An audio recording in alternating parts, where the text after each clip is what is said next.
What's up, Untapped fam? It's me, D. Will. No Plan B. We're sitting here with Judah One today. Quick interview, artist, teacher, philosopher. Like, go ahead and let us know what you about, man. Just a quick little introduction on, I guess I'll go ahead and start it off. I was like, it's in my bio? Yeah, like we still working on the, it's okay. So a little nerves and stuff. But yeah, like, I guess artists local here from Pomona all the way to San Bernardino. I guess looking into your whole researching, you've had your hands in art galleries, starting youth poets groups and stuff. You're a teacher at local schools. Like, what got you inspired into doing this? What got me inspired into doing poetry, art, culture? Many different things, many different aspects, I'd say. I'd say like my first type of writing, like I wrote I made my mom a little song book. Yeah. She went to the hospital for something when I was 8 or 9. So I made a book of songs. So I just made up stuff and that was my first little writing songs and things. I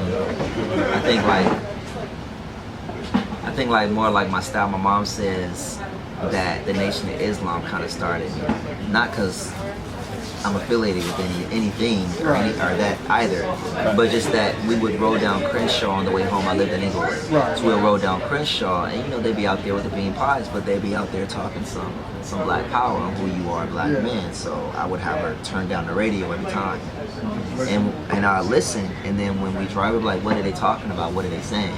I'd make her explain it to me, and then what she didn't understand, she said, look it up. So I looked it up. And I noticed that in a couple of the videos, seeing God is a sound and stuff, and you have a really hard religious background, or from what I understand, the religious background is something that's key to what you put in your poetry stuff. You're more of an activist, poet, and you write a lot about that. So it's religion something that really backs your poetry? Actually, religion does not back my poetry. I do it in religious spheres. They're like, who the, you know what I'm saying? No, but then, what's going on here? Because I think more the spirit backs what I'm saying. Right. I think more of the religion is nah, not right now. Right. Because, I'm really getting to, it is revolutionary knowledge that, God is within you. Right. You know what I mean? That you are the temple of the living God. What would that mean to you? You know what I mean?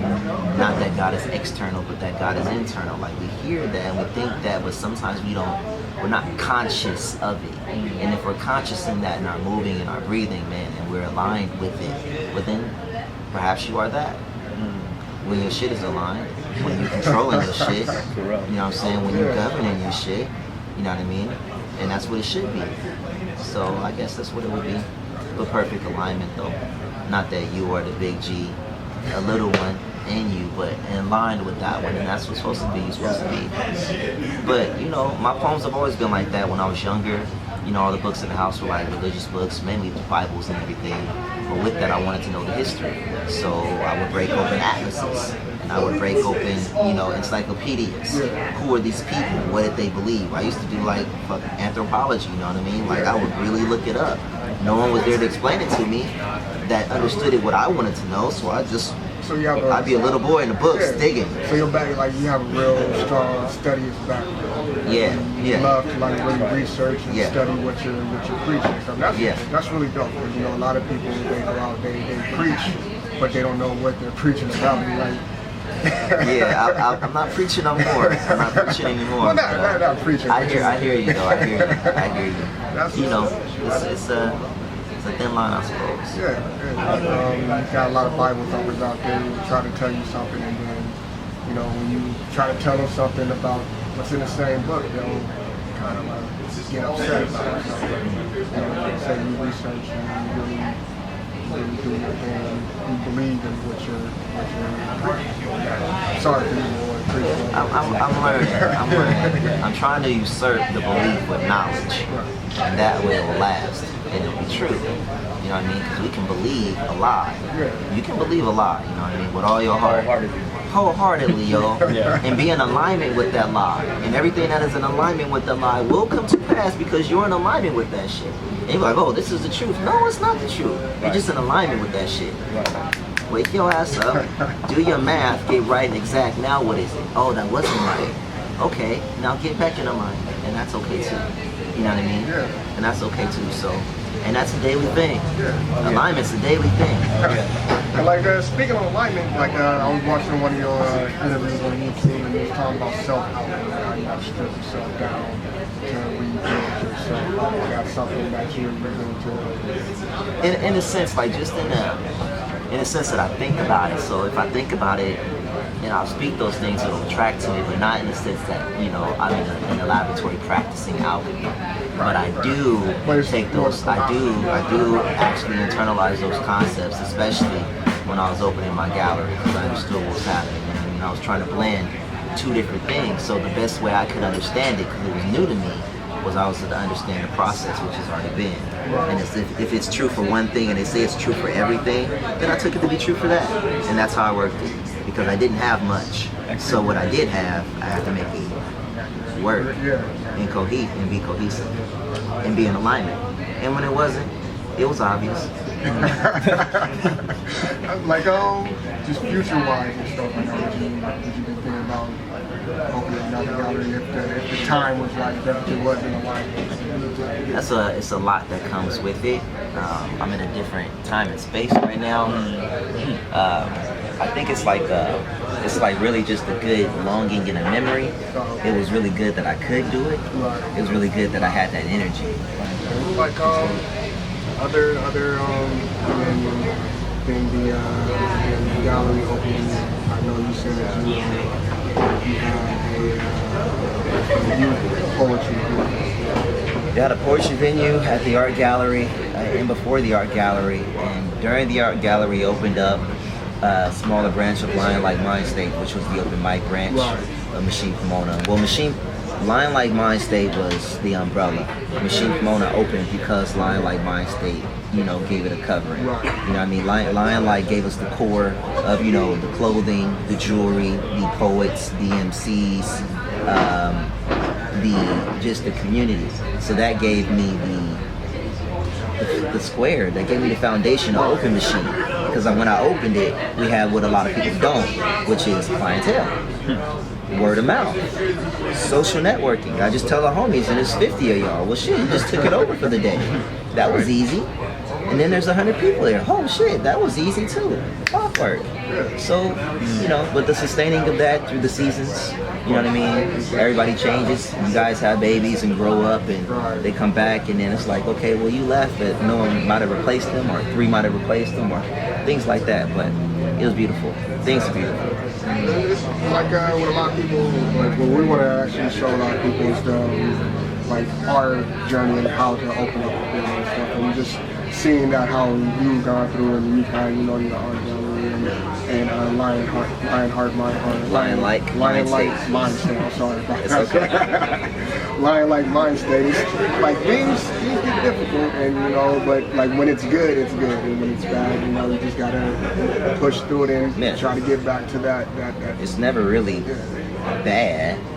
But like, you know what I mean? It's just what you gonna do with it. What you gonna do with it? What you gonna do about it? Right. It's not bad. What you gonna do with it? What you gonna do about it? How'd you get here? What was the cause and the effect? How you gonna ascend that pendulum? What you gonna do about it? Get up out of that cycle. Rise above that shit as fast as possible. Keep going. Learn that lesson. Go forward. And that's it. I'm really loving your horror, I guess to say. You know, you have like this lion mindset. Like you always want to progress, and I find that kind of admirable about you. That's what I was saying when I said it over the phone, and like I really met it when I told you like I've become a fan of your work. Thank you, sir. Going through YouTube, looking at your poems and stuff, you have a passion about your art, and like, is there any artists that like poets, artists that influenced you into? Absolutely. One of the first was Best Kept from a Mic and Dim Lights. He hosts the Mike and Dim Lights from 2000 to present. It's a long time. Who else? Shihan, the Poetry Lounge. There are a million poets. I don't want to name everybody because, you know, but those are two key pivotal poets for me. Right. Not just because I would listen to them, but because they would take me with them to shows. They let me watch them. They coach me. You know what I mean? Judah, what would you do in this situation? Well, I would do this and that. Well, why would you do that? You know what I mean? The elders gotta come get you. Yeah. It's just like, it's a good thing. Like what they did for you, you're doing it for you. Like you're teaching now. Now you're bringing it full circle with the youngsters now, and you're teaching now. Well, I follow you on Instagram. I see the photos you post about, you know. Yeah, I teach poetry occasionally. I don't teach it every day. I'm not a teacher. I'm an inspector. But at the gallery, though, we definitely did try to do that. We had Capoeira Angola. We had poetry classes all the time. We had art classes all the time. We had music classes, along with the clothing, along with the jewelry, along with the music. That was all from local artists, and it was all taught by local people. We had days where we had Little People's Day. Jarrett's had Little People's Day, and all the neighbors, they brought their kids by for free, and you know, we gave them lunch. You know what I mean? And taught them art. We really love the community, but you know, that was just sowing into the community. We knew what we were doing, you know, sowing spiritual things in the community. Even though it was art, art is a spiritual thing, you know what I mean? And it comes from the spirit. So we gave that. It comes from that. You have to give back to the community when you're building something. When you're building in the community, you have to give back to the community. I don't think so. Please speak up, Becky. Oh, my bad. Yeah, speak up. Speak up. My bad, I was like, I don't think they're gonna hear him. Yeah. But yeah, like when you build something in the community, you have to give back because you know, I was taught that no matter if you don't notice it, somebody's always looking up to you. So like even if you're unaware that there's always a young kid who sees you as a role model, and like what you're doing in the community is something that's pretty much reflecting what I was taught. What up? Well, just hearing a few things just about what you were talking about, it's the consciousness, and that started at a young age. It sounded like you just plugged in, you weren't happy with things just coming your way. It was about kind of taking over and being able to go to the next step with it. And then so being able to plug in and getting people to think on their own and seek on their own, you know, is vital to growth. Absolutely. Period. Absolutely. For me, it was always just the seeking. I was just thirsty. It was like, what is that? What is it? And my mom, she was really good. She wouldn't give me the answer. Go figure it out. That shit beautiful. There wasn't no internet. For real. So I had to go figure it out. I I had to figure it out like the ancients had to figure it out. Like the sages. Go get a book. Yes. Ain't no pictures in that book. Just pick it up, 1,000 pages, you know, 2,000. What they talking about? Who are these people? And then get a map and be like, there. It was there. Okay, they went there and there and there. Now I know who I'm talking about. Now I know why they left. Right. Now I know why they went away. Now I know why they're here now. Those kind of things we need to understand if we say we believe something. Yeah. You know what I'm saying? We taking it from a spiritual aspect. Jesus told the Samaritan woman, you don't know what you believe. He said, we Jews know what we believe. That's the difference. You worshiping what you don't know. One day you'll worship in spirit and in truth. So you know what I'm saying? Yeah. A lot of people have the spirit, but the truth is lacking. We can believe the wrong thing. You know what I mean? God is merciful in that. You know, I'm not preaching. No, I'm totally feeling. You know what I'm saying? You know what you're talking about. You know who you're talking to. I'm totally feeling that. Continue. Okay. So, but that's what it is, and that's how I approach art. That's how I approach how I try to. You know what I mean? And when I don't, it's evident because you know, it's evident. Yeah. But that's what it is. So that's the spirit it was started in, sustained in. That was very encouraging for myself because just growing up, you always think knowledge is something to be shied away from. Oh, you're a white boy because you're smart. A lot of it, you know what I'm saying? A lot of just these ignorant things that are put into play by the enemy, of course, to not have us move up. And so to hear you say 1,000-page book, no pictures, stuff like that. When people hear you say things like that, they know it can be done. And I was a little boy, yo. Okay. Not teenager, Yeah. like preteen. I was like, yo, what if? That's fire. Preacher talking about something. What's he talking about? In Islam, they say this or that, and that's the other thing too. Islam really drove me. I'm not a Muslim, but they really, really drove me. I can Respect. Very much so. Yeah. I had a friend named Fabian and a friend named Mustafa. When I was in 4th grade, we went to Cucamonga Elementary School. And every morning, me and after I watched, even before I watched Malcolm X, Fabian would teach me about Allah every morning. He'd be like, okay, yeah, so, you know, he was like, yeah, we believe in Jesus too. I was like, well, how? And then we saw the differences and the similarities as little boys. Right. You know what I mean? Then you talk about Allah, and I talk about God. We're like, okay, let me study. Yeah. Let me study because y'all seem to know more about him than I do, and it's my religion. So let me, and that drove me.